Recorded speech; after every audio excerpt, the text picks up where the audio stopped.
রাহুল, তো আমার ইউটিউব চ্যানেলে তোমাদের স্বাগতম জানাই। তো আজকের ভিডিওটা খুবই গুরুত্বপূর্ণ ভিডিও। যারা কিন্তু এসএসসি জিডি যারা এক্সাম দিয়েছো তাদের জন্য কিন্তু খুবই গুরুত্বপূর্ণ ভিডিও। তো ফাইনালি কিন্তু র্যাঙ্ক মিত্রা যে র্যাঙ্ক মিত্রা আছে জানো, তোমরা কিন্তু অনেকেই র্যাঙ্ক মিত্রা থেকে তোমাদের নর্মালাইজেশন নাম্বার তোমরা চেক করেছো, হয়তো তোমার কি হয়তো করেছে যে তোমার কত নাম্বার বাড়তে পারে। তো সেখান থেকে কিন্তু র্যাঙ্ক মিত্রা কিন্তু একটা কাট অফের লিস্ট কিন্তু জারি করেছে, সেটা কিন্তু আমাদের ওয়েস্ট বেঙ্গলেরও কাট অফ দেওয়া আছে। তো সেখান থেকে কিন্তু আমাকে অনেক স্টুডেন্ট আমাকে এসএমএস করছে এবং সেটা কিন্তু আমাকে ইনস্টাগ্রাম কিন্তু অনেকেই কিন্তু সেন্ড করেছে যে দাদা আমাদেরকে এতটা কি হাই কাট অফ যাবে, ঠিক আছে? তো সেটা নিয়ে কিন্তু মানে সবাই কিন্তু খুব টেনশনের মধ্যে আছে। তো আমি তোমাদের সঙ্গে কিছু ডেটা আমি তোমাদের সঙ্গে শেয়ার করছি। তো সেখান থেকে দেখলে তোমরা বুঝতে পারবে যে র্যাঙ্ক মিত্রা কতটা সত্যি বলে এবং কতটা মিথ্যা বলে। তো তোমাদের সঙ্গে পুরো আমি ভিডিও তোমরা দেখবে, তোমাদের জন্য কিন্তু খুবই গুরুত্বপূর্ণ ভিডিও। আর দেখো এখানে যে র্যাঙ্ক মিত্রা যে বলছে না, র্যাঙ্ক মিত্রা দেখো র্যাঙ্ক মিত্রা পুরো কিন্তু ডাটা কিন্তু অ্যানালাইসিস করেছে। অ্যানালাইসিস করার পর কিন্তু বলছে, তো ওর কাছে যারা কিন্তু নরমালাইজেশন নাম্বার যারা চেক করেছে ইউআরএল দিয়ে, ঠিক আছে? এখানে তো ফেকভাবে তো কোনো কিছু কেউ চেক করতে পারবে না, কারণ এখানে ইউআরএল প্রোভাইড করতে হচ্ছে নরমালাইজেশন নাম্বার দেখার জন্য। তারপরে তোমার কত নম্বর শিফটে তোমার পরীক্ষা হয়েছে এবং কোথায় তোমার পরীক্ষা হয়েছে এবং কত তারিখ পরীক্ষা হয়েছে সব কিছু দেখিয়ে দিচ্ছে। তো এখানে যেটা কিন্তু র্যাঙ্ক মিত্রার কাছে যায়, যে কজনই কিন্তু চেক করে সবটা কিন্তু রিয়েল কিন্তু যায়, ঠিক আছে? তো অঙ্কিত ভাটি স্যারের কি হয়, অঙ্কিত ভাটি স্যারের কেউ হয়তো 40 পেয়েছে, অঙ্কিত ভাটি স্যার হয়তো কেউ হয়তো 40 নাম্বার পেয়েছে, সে হয়তো গুগল ফর্মে ভরে দিয়েছে আমি 60 নাম্বার পেয়েছি, তাই না? তো এখানে অঙ্কিত ভাটি স্যারের হয়তো একটু আধটু মিস্টেক হতে পারে, কিন্তু র্যাঙ্ক মিত্রা কিন্তু যারা কিন্তু দেখে তাদের কিন্তু ইউআরএল দিয়ে তারা দেখে, তার জন্য কিন্তু যে কিন্তু ডেটা থাকে সেই ডেটা কিন্তু পুরোপুরি কিন্তু রিয়েল থাকে। তো কতজন চেক করেছে সেটা হচ্ছে সবথেকে বড় দেখার বিষয়, ঠিক আছে? তো চলো আমি তোমাদের সঙ্গে কিছু ডেটা আমি তোমাদের সঙ্গে শেয়ার করছি, তো সেটা দেখলে তোমরা বুঝতে পারবে ভালো করে। তো দেখো বর্তমান যে আমাদের র্যাঙ্ক মিত্রা যে আমাদের এই দেখো এই যে আমাদের কাট অফের লিস্টটা কিন্তু পুরোপুরিভাবে প্রোভাইড করেছে, তোমরা দেখতে পাচ্ছ। তো এখান থেকে দেখো আমি বারবার করে বলছি, তোমরা কিন্তু পুরো ভিডিও দেখবে, পুরো ভিডিও দেখার পর লাস্টে কিন্তু তোমরা কমেন্ট করবে। যারা কিন্তু এখনো পর্যন্ত কিন্তু আমার চ্যানেলকে সাবস্ক্রাইব করেনি, অবশ্যই তোমরা সাবস্ক্রাইব তোমরা করে নাও। কারণ দেখো এসএসসিডির কিছুদিন পর হয়তো ফিজিক্যাল শুরু হবে, ফিজিক্যালের যে কোনো আপডেট কিন্তু আমি সর্বপ্রথম আমার এই চ্যানেলের মাধ্যমে দিয়ে থাকবো। তোমরা কিন্তু অবশ্যই তোমরা চ্যানেলকে সাবস্ক্রাইব করে রেখে দিবে। এবং তোমরা যদি না এখনো পর্যন্ত টেলিগ্রাম জয়েন হয়ে দেখো, তো টেলিগ্রাম তোমরা অবশ্যই জয়েন হয়ে যাও। টেলিগ্রামের লিঙ্ক কিন্তু আমি ভিডিও ডিসক্রিপশন বক্সে কিন্তু লাগিয়ে দিয়েছি, তোমরা চাইলে কিন্তু ওখান থেকে তোমরা জয়েন হতে পারো। তো দেখো র্যাঙ্ক মিত্রা থেকে কিন্তু এই কিন্তু কাট অফের লিস্টটা প্রোভাইড করা হয়েছে। যে কারণে তোমরা দেখতে পাচ্ছ এখানে উত্তরপ্রদেশ আছে, তো এখানে কিন্তু উত্তরপ্রদেশ আছে, রাজস্থান আছে, বিহার আছে, ওয়েস্ট বেঙ্গল আছে, মধ্যপ্রদেশ, মানে সব রাজ্যের কিন্তু এখানে আছে। তো বর্তমান যে ভাইটা কিন্তু আমাকে এটা প্রোভাইড করেছে, আমিও এটা দেখেছি, কিন্তু এটা এই যে আমাদের ওয়েস্ট বেঙ্গল মেন মুদ্রা হচ্ছে আমাদের ওয়েস্ট বেঙ্গল নিয়ে।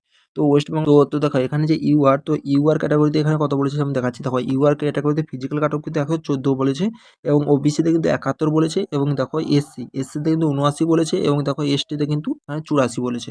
এখানে দেখো ইডাব্লিউএস এর তেমন কোনো ডাটা নেই, তার জন্য কিন্তু ইডাব্লিউএস কিন্তু এরা বলতে পারেনি, ঠিক আছে? তো দেখো এখানে যে কজন আমি প্রথমেই তোমাদের কিছু ডেটা শেয়ার করছি, তারপর তুমি ওটা নিয়ে আমি কথা বলছি। তো দেখো প্রথমে আমি তোমাদের বলছি দিল্লি পুলিশের যে র্যাঙ্ক মিত্রা যে আমাদের যে বলেছিল, দিল্লি পুলিশের কিছু আমাদের মানে কাট অফ বলেছিল, যে দেখতে পাচ্ছ এটা কিন্তু র্যাঙ্ক মিত্রা আমাদের দিল্লি পুলিশে কিন্তু কাট অফটা কিন্তু বলেছিল। তো এই কাট অফটা ফিজিক্যাল কাট অফ বলেছিল, এবং আমাদের ফাইনাল যে কাট অফ যে এসেছিল সেটা কত এসেছিল এখান থেকে তোমাদের আমি দেখাচ্ছি। দেখো জেনারেলদের কাট অফ বলেছে 68, এবং দেখতে পাচ্ছ ওবিসিদের কাট অফ বলেছে 67, এবং ইডাব্লিউএস বলেছে 63, এবং এসসিদের বলেছে 57, এবং কিন্তু এসটিদের বলছে কিন্তু 59। তো মেন যে কাট অফ গেছে সেটা কত গেছে তোমাদের আমি দেখাচ্ছি। দেখো এটা তোমরা ইউআর তোমরা দেখে নাও, ইউআর কিন্তু এখানে 68 বলেছে। যদি physical cut off Delhi police যদি দেখো, তো এখানে ইউআর তোমরা দেখতে পাচ্ছ ইউআর কিন্তু 65 গিয়েছে। কারণ এখানে কত বলেছিল, এখানে বলেছিল দেখো 68, আর এখানে বলেছে দেখো 65। এখানে কত আছে, এখানে আছে 65। এরপর যদি এসটিতে দেখো, এসটিতে কিন্তু এখানে 58 বলেছে, এখানে 58 কিন্তু গিয়েছে। তো ওই দিল্লি পুলিশের এসটিদের কাট অফ কিন্তু এখানে 58তে গিয়েছে। আর এখানে যদি আমি দেখি, তো এখানে এসটিদের কথা বলেছি, এখানে কিন্তু এসটিদের বলেছে 59, মানে 1 নাম্বারে কিন্তু ডিফারেন্ট কিন্তু আছে। এরপর যদি এসসিতে দেখি, এসসিতে কিন্তু এখানে 57 বলেছে।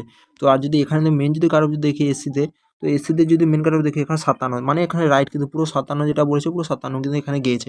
তার মানে এটা থেকে তোমরা মানতে পারো যে আমাদের এসএসসি আমাদের যে এসএসসি যে প্যাটার্নে কিন্তু আমাদের কাট অফ এবং যে প্যাটার্নে কিন্তু নরমালাইজেশন প্যাটার্ন কিন্তু ফলো করে, র্যাঙ্ক মিত্রা কিন্তু সেম কিন্তু সেই কিন্তু প্যাটার্নে কিন্তু পুরোপুরিভাবে ফলো করে। এবার আসি যে আমাদের নরমালাইজেশন এই যে কাট অফটা দেখাচ্ছে না, এটা কিন্তু একটা ছেলের কিন্তু 29 নাম্বার কিংবা 30 নাম্বার বাড়ার পরে কিন্তু এই যে কাট অফটা এই কাট অফটা কিন্তু বলছে। এবার তোমাদের আমি কাট অফের জন্য তোমাদের কিছু আমি দেখাচ্ছি। দেখো এই যে কাট অফটা না সম্পূর্ণ দেখো এই যে 30 নাম্বার করে বাড়ছে এবারে নরমালাইজেশনে, তো এত নাম্বার বাড়বে না, আমি বারবার করে বলে দিচ্ছি। এই যে শিফটটা যেটা যে আমাদের এক্সাম যে ক্যান্সেল যে হয়েছিল 30 তারিখ, কিন্তু আমাদের এক্সাম কিন্তু ক্যান্সেল হয়ে যে এক্সামটা হয়েছিল 30 তারিখ।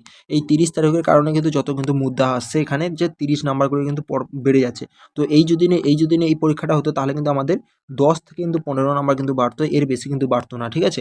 তো এবার যদি আমি দেখাই, দেখো এই যদি শিফটে যে না, এই শিফটে যদি যার জবে পরীক্ষা ছিল সেই যদি অনুযায়ী যদি আমাদের কাউন্টিং যদি করে, যে নরমালাইজেশনের ফায়দা দিয়ে দেয়, যদি নাকি এক্সট্রাভাবে যদি না দিয়ে, ঠিক আছে, তাহলে কিন্তু তোমাদের আমি বলে দিচ্ছি যে এই যে কাটঅফ দেখাচ্ছে, এই যে কাটঅফ দেখাচ্ছে না, এর থেকে তোমরা কিন্তু 15 নাম্বার করে, তোমরা 15 থেকে 20 নাম্বার করে তোমরা কাটঅফে কিন্তু তোমরা মাইনাস করে নাও, ঠিক আছে। তো এটা কিন্তু জেনারেল ডিস্ট্রিক্ট হিসাবে কিন্তু বলেছে, এটা জেনারেল ডিস্ট্রিক্ট হিসাবে বলেছে। তো জেনারেল ডিস্ট্রিক্টে কত আছে ওয়েস্ট বাংলা কাটঅফ? 114। তো 114 থেকে এখানে 92 মতন কিন্তু ফিজিক্যাল কাটঅফ কিন্তু চলে আসবে, ঠিক আছে। 92 মতন কিন্তু এখানে, বা 95 মতন কিন্তু ফিজিক্যাল কাটঅফ পুরোপুরিভাবে চলে আসবে। তার মানে তোমরা ভাবতে পারছো যে এখানে মানে কি রকমভাবে এই নর্মালাইজেশনের জন্য কিন্তু এতটা কাটঅফ কিন্তু এখানে হাই দেখাচ্ছে। বারবার করে বলছি, এই যে শিফট, এই শিফটের জন্য কিন্তু নর্মালাইজেশন হাই যাচ্ছে, যে এই শিফটের জন্য 112 নাম্বার। না হলে দেখো এটা প্রতিটা শিফটে দেখো মোটামুটি দেখো ঠিকঠাকই আছে, 94, মানে এভারেজ যে স্কোর 94, তা দেখো 95, 95, 95, 95, 96, মানে এখানে দেখো হাইস্ট যে নর্মাল যদি তোমরা শিফট যদি বলো, নর্মাল শিফট কিন্তু এই যদি শিফটটা যদি বাদ যদি দেওয়া দিয়ে যায়, এই শিফটটা কিন্তু পুরোপুরি যদি বাদ যদি দেওয়া যায়, তো নর্মাল শিফট হয়েছে কিন্তু এই 98, যে 98 কিন্তু পুরোপুরিভাবে নর্মাল শিফট। তো 98 সঙ্গে যদি একে দিয়ে মানে যোগ যদি করে 4 নাম্বার, তাহলে বাড়াতে হবে, তাই না? তো আর কিন্তু সবথেকে কিন্তু হাই যে আমাদের যে হার্ড যে শিফট গেছে, সেটা 20 তারিখে হার্ড শিফট গেছে 87 কিন্তু এভারেজ স্কোর এসেছে।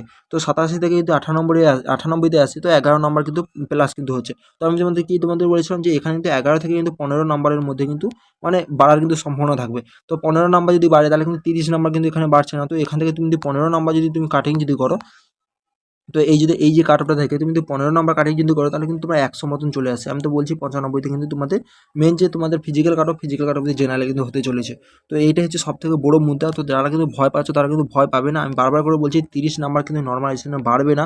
কারণ আমি যারা কিন্তু যারা 100, যারা 50 পেয়েছে, কিংবা যারা 145 পেয়েছে, তার মানে নরমালাইজেশন নাম্বার যদি 30 করে বাড়ে, তার মানে এর 180 হয়ে যাচ্ছে, তাই না? এটা কিন্তু কখনোই এসএসসি হতে দেবে না। তার জন্য তোমরা মানতে পারো হাইলি হয়তো 15 থেকে হয়তো 20 নাম্বার পর্যন্ত, হয়তো 15 থেকে হয়তো 20 নাম্বার কিংবা 22 নাম্বার পর্যন্ত হয়তো নরমালাইজেশন বাড়তে পারে, এর থেকে তো বেশি কিন্তু বাড়বে না। তার জন্য যারা কিন্তু ভুল মানে ভয় পাচ্ছ, তারা কিন্তু ভয় কিন্তু পাবে না। আমি তোমাদের ডিটেলস তোমাদের দেখিয়ে দিলাম যে দিল্লি পুলিশে তোমরা এখান থেকে তোমরা কিন্তু লাগাতে পারো যে, আর দেখো র্যাঙ্ক মিত্রা কেন বলছি, দেখো ঠিক বলে, এবার দেখো র্যাঙ্ক মিত্রা কিছুটা ভুল হয়, কারণ এসএসসির কাছে আছে 30 লাখের ডেটা আছে, তার কাছে 30 লাখের ডেটা আছে। আর হয়তো আমাদের র্যাঙ্ক মিত্রার কাছে হয়তো দেখা যাবে হয়তো 5 লাখেরও ডেটা নেই, ঠিক আছে। তো এই 5 লাখ বেস কিন্তু সেই কাটঅফটা তৈরি করেছে। আর এসএসসির কাছে হয়তো 30 লাখ, তাই না? তার জন্য কিন্তু এটা কিন্তু কেউ রিয়েলভাবে কেউ নেবে না, ঠিক আছে। বারবার করে বলছি, কারণ এসএসসির কাছে 30 লাখ ডেটা আছে, আর এর কাছে মাত্র 5 লাখ মাত্র ডেটা। তো 5 লাখ ডেটা দিয়ে কিন্তু তার মানে কাটঅফটা তৈরি করেছে, আর কিন্তু এখানে 30 লাখ ডেটা নিয়ে কিন্তু কাটঅফটা তৈরি করছে, তার মধ্যে অনেকটাই ফেরা থাকবে। আর দেখো এখানে র্যাঙ্ক মিত্রায় কারা কিন্তু নরমালাইজেশন বেশি চেক করে জানো? যাদের কিন্তু 110 প্লাস যাদের নাম্বার যাদের থাকে না, কিংবা 100 প্লাস যাদের নাম আছে, কিংবা 95 প্লাস যাদের নাম্বার আছে, তারাই কিন্তু এখানে নরমালাইজেশন কতটা ফায়দা হবে তারাই কিন্তু দেখে। যাদের কিন্তু এখানে 30 কিংবা যাদের 40 এসেছে, তারা কিন্তু খুব কিন্তু কম ফায়দা করে। তার মানে এখানে দেখো যে আমাদের যে এভারেজ যে স্কোরটা, তো এভারেজ তো স্কোর তো হিসাবে তো র্যাঙ্ক মিত্রা তো এখানে কাটঅফটা তৈরি করেছে। তো এরা তো এখানে চেক করছে না, চেক করছে কারো 110 কিংবা 100 কিংবা তোমার 90। তো এখানে যারা যে সবথেকে বেশি নাম্বার পেয়েছে, তাদের হিসাবে কিন্তু এখানে কাটঅফটা কিন্তু তৈরি করেছে, ঠিক আছে। তার জন্য কাটঅফ নিয়ে কেউ ভয় পাবে না। আর দিল্লি পুলিশে তোমার মানে পুরো একদম এসসি তোমার 157তে পড়েছে র্যাঙ্ক মিত্রা। আর দেখো এখানে দেখো পুরা দেখো এসসিদের এখানে 57তে গিয়েছে, দেখতে পাচ্ছ। তো এখানে দেখো ইডব্লিউএস এখানে কত 60 বলেছে, 60 কিন্তু গিয়েছে। আর এখানে ইডব্লিউএস এখানে কত বলেছে 68, এখানে ইডব্লিউএস বলেছে 63, মানে 3 নাম্বার কিন্তু এখানে বেশি বলেছিল। আর যদি এসটি যদি দেখো, এসটিদের এখানে 59 বলেছে র্যাঙ্ক মিত্রা, কিন্তু এখানে এসটিদের গিয়েছে কত, এসটিদের গিয়েছে 58, মানে 1 নাম্বার কিন্তু এখানে কম কিন্তু গিয়েছে। তার মানে বুঝতে পারছো এখানে র্যাঙ্ক মিত্রা মোটামুটি কিন্তু পুরোপুরি কিন্তু ফেক বলে না, ঠিক আছে। এবার এখানে নর্মালাইজেশনের ফায়দা, তো নর্মালাইজেশন যদি কমিয়ে দিয়ে যায়, তো নর্মালাইজেশন যদি 15 নাম্বার যদি কমিয়ে দিয়ে যায়, 15 নাম্বার যদি পর্যন্ত বাড়ায়, তাহলে কিন্তু তোমার এখানে কিন্তু 98তে কিন্তু কাটঅফ কিন্তু চলে আসবে। আর যদি 30 পর্যন্ত যদি যায় নরমালাইজেশন, তাহলে কিন্তু যেটা দেখাচ্ছে সেটা কিন্তু ওরকম কিন্তু কাটঅফ কিন্তু যেতে পারে। তো এরকম যাবে না। আমি বলে দিচ্ছি নরমালাইজেশন 30 নাম্বার কখনোই বাড়বে না, ঠিক আছে। তো তার জন্য কেউ পাবে না। তোমাদের জেনারেলে মোটামুটি তোমাদের 90 মতন দিয়ে তোমরা দেখে নাও, দেখতে পাবে যে 90 মতন দিয়ে মোটামুটি কিন্তু কাটঅফ তোমাদের ফিজিক্যাল কাটঅফ আসতে পারে। তো কাটঅফ কমানোর জন্য তোমাদের কিন্তু যেসব বহিরাগত ক্যান্ডিডেট আছে, তাদেরকে যদি দূর করাতে পারো, তাদের বিরুদ্ধে যদি আজ থেকে যদি ভালোভাবে উঠে পরে যদি লাগতে পারো, তাহলে তো ফাইনাল কাটঅফ তোমরা দেখতে পাবে 90 95 মতন যাবে, ঠিক আছে। তো চলো আজকের ভিডিওটা এই পর্যন্ত, পরের ভিডিও দেখা হচ্ছে। জয় হিন্দ।